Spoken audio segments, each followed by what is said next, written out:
Well, not the greatest group, but we thought we'd get on and talk about revolvers today. Hi, I'm Ben Branam from Modern Self-Protection, and this is Bob Mayne. And we're here as the Modern Handgunners to talk about revolvers today. And I brought one of my big, I think this is actually an L frame. It's the Combat Master Model 67, but it was called the Combat Master forever. It's built on a 38 special frame, and it actually takes 357 Magnums. Smith & Wesson has been making this for a long time. I like the smaller frame instead of the big 686, which would be the next size up. That one still holds 6 rounds, just a bigger frame. So that's a lot to say that this is just a smaller frame gun that I enjoy shooting, and well, it's a lot of fun. My group could have been a little better, but I don't shoot revolvers. But I should, and that's what this video is all about. Yeah. The revolver is an analog kind of thing. You can see everything move when you pull the trigger. I see the cylinder rotate, and I see the hammer come back and then go forward and hit the round. So it's kind of cool that way. But the other way, I think everybody should own a revolver, including you, Bob, to work with every once in a while, is because the trigger is that double action trigger. It's heavy, it's long, sometimes it stacks. Compared to all of our semi-autos, our Glocks or Smith & Wessons, that trigger is a long trigger pull. You're looking at 11 to 15 pounds, somewhere in there. So it's really heavy. And then it has all these weird things that happen to it because it's different kind of stages of trigger. You can feel it stack a little bit. So when I mean it stacks, it gets heavier as you pull it. And it just makes you hold onto the gun and makes your finger work better. So that's one of the big things I like about just having a big full-size revolver like this. And this one shoots 38s or 357s. I shot 38s right there. And the 38s, they're not bunny fart loads, but they're really not, they don't hurt at all. Out of a full-size steel revolver like this, the recoil is so manageable that it's just nice. Yeah, can I borrow that for a minute? One of the things I wanted to say about revolvers, and some people may differ with me on this, but if I were you and you're going to get a revolver, I would get one that is a 357 Magnum. Some revolvers are only 38 special revolvers. And I would recommend the 357 because you could easily and safely shoot both types of ammo from it. Yeah, if you look at both types of ammo, like I right here, you see that the shell is actually longer. Yep. So in the 357, both of them fit and will close. I have a 38 right here, and if I drop the 357 round in there, it doesn't go in all the way, and the cylinder won't close. Yeah. So it's really cool. It's a safety measure that they put in when they built the 357 Magnum. It's a good safety measure. But if you drop the 38s in the 357, they both shoot. So you can put up the big old huge bear loads, or you can throw in some nice, easy, relaxing loads. Revolvers are kind of an underappreciated weapon, I think. You know, we all know that 6 shots probably going to get the job done, and you know, if you're training with it, it's probably going to get the job done for you. And they're just so reliable. Let's talk a little bit about the reliability of them. So it's almost impossible to make them fail. As a shooter, if they fail, you just pull the trigger again. And most of us have done it. And if you don't still do it, it's because you haven't trained yourself enough. But most of us, and if it fails, pull it again. Pull it again. That's it. That'll solve all your bad ammo problems. That'll solve just about everything. And when a revolver breaks, it'll break really hard because you'll know it. Like the trigger won't go anywhere. When you go to pull the trigger, it just, no matter how hard you pull, it won't move, the cylinder won't turn, and then when you try to open the cylinder with a cylinder latch so you can load it and unload it, it won't come open. That's generally how the revolver breaks, and it does it 2 ways. One, the mechanism inside will break, just under time, everything breaks. And then the other one, as you get ammo that runs loose. So, and ultra lightweight revolvers with heavy ammo, like my little Ruger, not so much this one, but a 357 version of this, if you shoot the heavy bullets, what happens under recoil is the revolver is holding on to the back of the shell, and when it recoils, it pulls that at the back of the shell. That round is just crimped in there on the end. All this is, you know, the machine at the end goes click on the top of the brass to hold the round in there. What actually happens is every time you fire it, this goes back and the bullet stays a little bit and the bullet elongates or starts coming out of the case.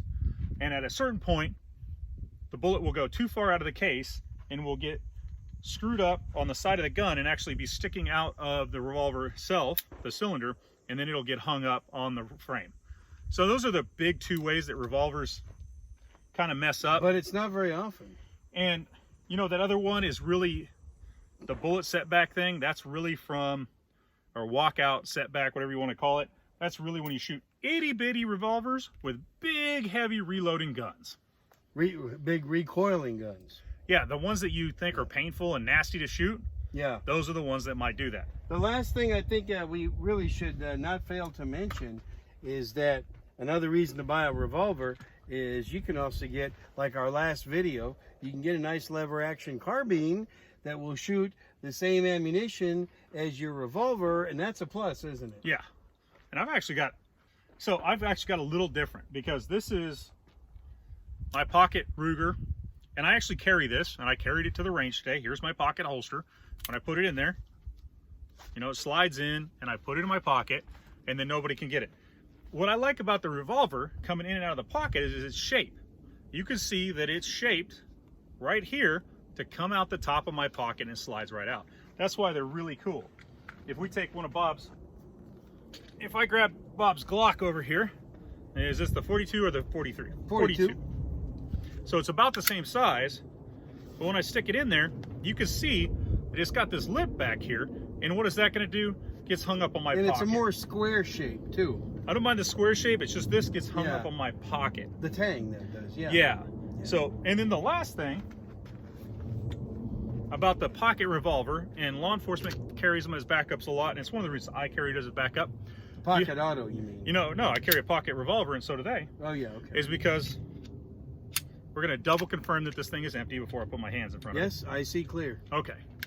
If you push this into something or someone, there's no way it will fire. It goes out of battery because the slide comes back a little bit. Yep. So it won't work. My pocket revolver, double check. There's no way that that's going to happen because there's nothing to go out of battery. Right.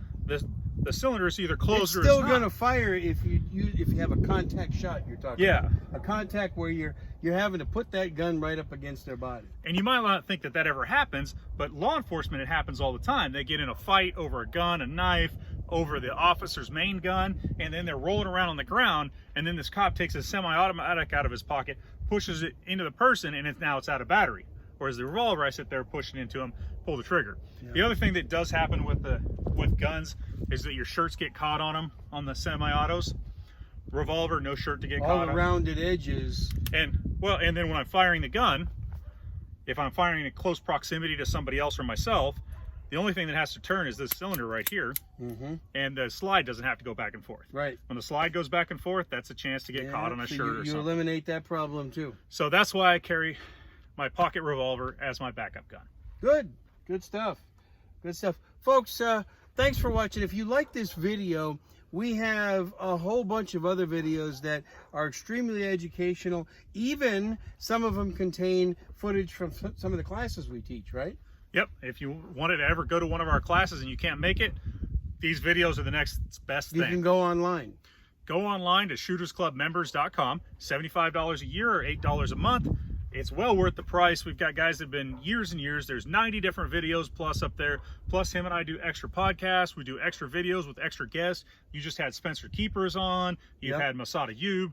Lots of people have been on there. So it's well worth it. Go to shootersclubmembers.com and you can get a lot of instructional videos where you see us talk more about why I carry a pocket revolver and why you might want one. And then how do you run a little revolver like that? And how do you keep it running and keep it fed? Even how to shoot the small semi-autos. We got that on there too. So shootersclubmembers.com, $8 a month, $75 a year. A link is going to be below this video also. And check it out. Isn't there a free video they can watch too? On that front page, there is a free video of me running an AR with open sights. If you can learn the two techniques, one of them is really only good for open sights, the other one's good for any rifle that you use. If you learn those two techniques and use them, it would be well worth your $75 for the year, and that's the free video. Like and subscribe to our channel. Thanks for watching.